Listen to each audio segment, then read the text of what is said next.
exist on my web pages from the moment I discovered it. Absolutely impossible. You know, what credible person would ever proceed in a manner such as this? So he says MPE, 1-to-1 math example, $100,000 home, 100-year life, and $83.33 a month, principal payment on a 100-year loan, or a simpleton's math made even simpler. Why is it even any more complicated than that? So he says, I'm a simpleton. I was in college algebra in the second grade, and I'm a simpleton. You know, a guy who proved the Pythagorean theorem off the top of his head, and you know, is a software engineer. The thing about software engineers, I might mention, you know, it's remarkable.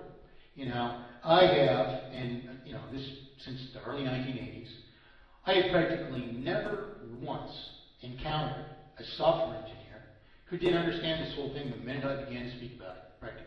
You know, very little explanation at all. But why? Because everything in software is either data or processes. And software is you know, a conglomeration of both. And you know, we have procedures or functions or methods, whatever you want to call them.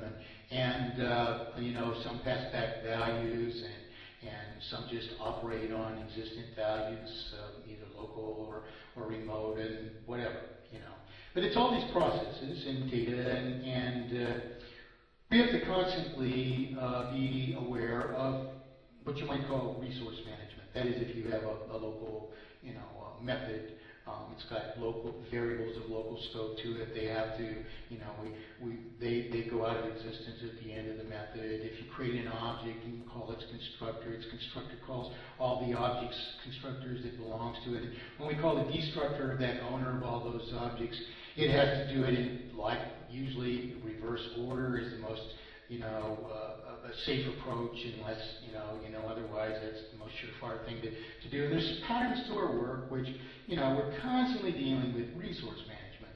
And I'm sorry, this is an elementary problem. It is a simpleton's problem. And anyone who makes it more complicated than this is doing it for a reason. And we've already given that reason. I've had several people read this, instantly say, what is this guy, a banker? You know, I mean, if he's a citizen, if he's actually a citizen, what is he, an idiot? Because, you know, are you going to benefit by promoting all this interest, and you're saying all these things just somehow work for you, but you can't show how a single one of them benefits us at all? You're just making all these slurs and throwing mud, you know? That's ridiculous. So he goes on, he says, MPE issues money to everyone, $100,000 house, $20,000 car, $50,000 college, and sign 100-year assumable mortgages. In parentheses, he goes on, time value of money is ignored, market value and depreciation don't exist. How utterly stupid. I'm sorry. Time value of money is ignored. The very solution of inflation and deflation is to pay the principal out of circulation at the rate of consumption or depreciation. That is the only time value of money which preserves the value of money by maintaining this one-to-one-to-one relationship that he's denigrating between remaining circulation, remaining value of related property, and remaining obligation to pay it out of circulation.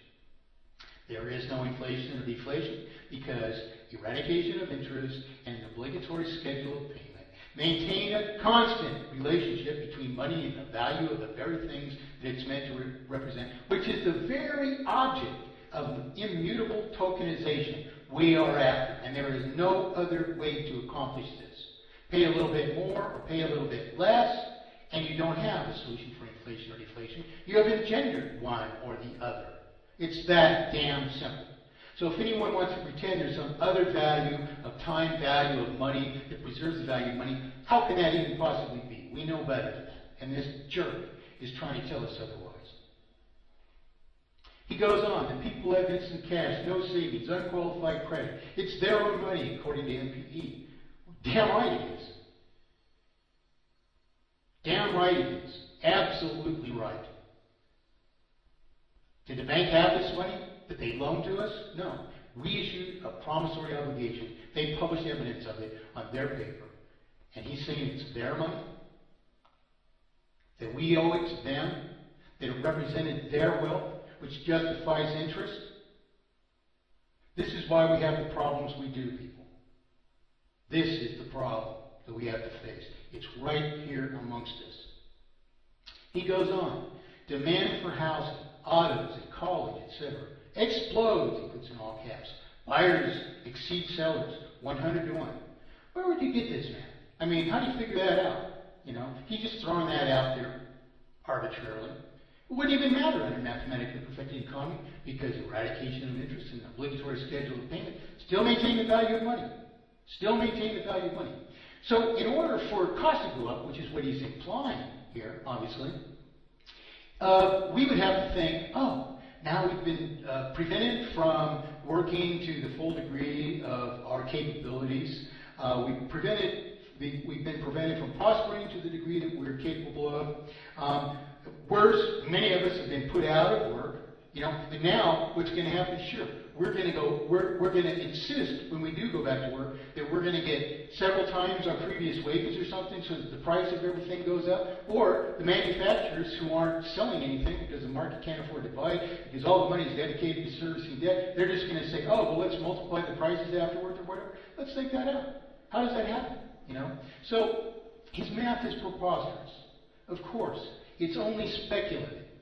And, of course, in the style of all this, he's only throwing out a number which he believes, likewise, without qualification, would precipitate in such a destruction as just somehow would justify the higher rates of interest his beloved Austrians want to charge us. So he describes a utopian market, the very dream of industry, and of trading equal industry for equal industry only, as if that would be a disaster, when instead we are experiencing the present disaster because of what he advocates. So no, the lie of Austrian economics, which can only multiply artificial costliness upon us, is the polar opposite of solution. And lacking any actual argument, so he has to fabricate a preposterous case of destruction to encourage us to stupidly persist in faster destruction. And where still is his proof we can even maintain a vital circulation subject to the imposed system of money changers without suffering terminal failure? He goes on, for supply is, quote, inelastic, unquote. 100 million new buyers have MPE fiat cash, imitating the terminology of Ron Paul, fiat. Prices skyrocket. Inflation. Hasn't cited a principle. Why the prices would skyrocket when the debtor is obligated to pay the money out of circulation, which represents the very thing that the price is going to skyrocket on. Sure. Who's even buying it further? And why would mathematically perfected economy finance it for any more? Instead, you take over the payment of the debt. You don't introduce any further money into circulation. So this is just utter crap. So he's saying that, that this happens. What's the more likely thing? You know? Or would production increase and we all return to the restored employment which what he advocates has destroyed? Which is it? Do we prosper by paying the equivalent of a house for a house which we alone produce? Or do we prosper by paying first 5 houses to this fellow who merely publishes evidence of our promissory obligations to each other? Which is it? Come on, people, wake up. Would you be worse off paying for a house with equal production? Would we have more destroyed contractors returning to work, building homes for the prices they always have? Or would they and all the rest of us just increase the prices of our production as if price inflation is caused by our own self-destructive stupidity instead of irreversible multiplication of artificial indebtedness by interest? Ask yourselves, because you and you alone know, whether you will insist on going back to work for 5 wages at destruction of every benefit of going back to work at all. He goes on, number 5. Tsunami demand creates a monster bubble. Puts in parentheses, malinvestment. Investment is not an issue in mathematically perfected economy, but he's asserting that it is. Prices rise 50% every year. Where's the math?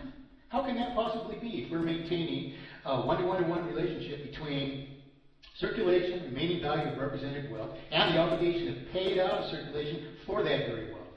How can it happen? Till further money comes into circulation. So sure, buddy, anything you invent to justify interest justifies interest. It goes on. 6. Wages skyrocket. Every fry cook buys a home with $45 an hour wage and $83 a month payment. Who in their right mind would complain against that? Who would call that a problem?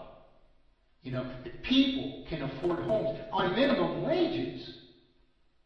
You know, I mean, and all we're doing is paying for a house with the work of the house at the rate that we consume of it, which is the only thing that solves inflation, deflation, and irreversible multiplication of artificial indebtedness in proportion to a circulation of remaining capacity to pay until we suffer the present failure. Who would call that a problem? God, what a disaster that would be, that the people owning homes, they produce for no more than equal production. He goes on, 7. Life is good, so no one saves a dime. Why should they? MPE is handing it out like candy. Au contraire, we could say, and would have far more to say, whereas what this call is advocating makes this impossible. 8. A MPE nightmare comes true. A, quote, deadbeat, unquote, in every house, car, and college is finally a reality. This is what Ron Paul supporters are saying. Do you want these people in power dictating what's supposed to be a solution for all of us? Does this guy have a right to impose this upon me? Absolutely not. Does he honor my freedom? Doesn't seem to be. Wants me to go off to Saudi Arabia. So indeed, Austrian economists, so-called, advocate interest. And that is what makes us deadbeats, which is what we are becoming, because it is dispossessing us of our even of our opportunity to go to work. So our experience is that the finest minds and productive capacities in the world right now are right now nullified by the crap this fellow is trying to sell us. Number 9. The bubble bursts. Workers are laid off in mass. Ho! Ho! It's like this is mathematically perfected economy is going to cause this. It doesn't even exist right now. What does? But your interest, buddy. MPE has 150 million deadbeat subprime loans. Does this sound familiar? How did we get here? By solution or at the hand of the money changers this person is defending. 10. Housing prices collapses 75% in parentheses deflation, close parentheses. MPE goes bust. This still sounds quite familiar. The MPE wizard is dragged out in the street and shot.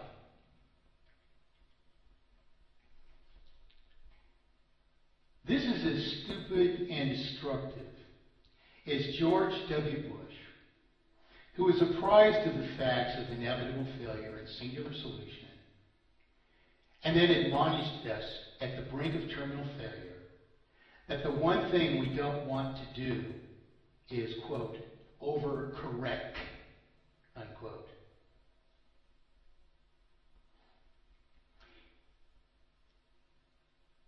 I've answered this, so many times in so many ways. The issue is that we all have to see through these things. And I don't mean just to think that, oh man, that guy's preposterous. Who would support Ron Paul? I mean, any reasonable person, in my opinion, would have to consider it a disaster that Ron Paul collect one vote from any subject of the consequences he has either intentionally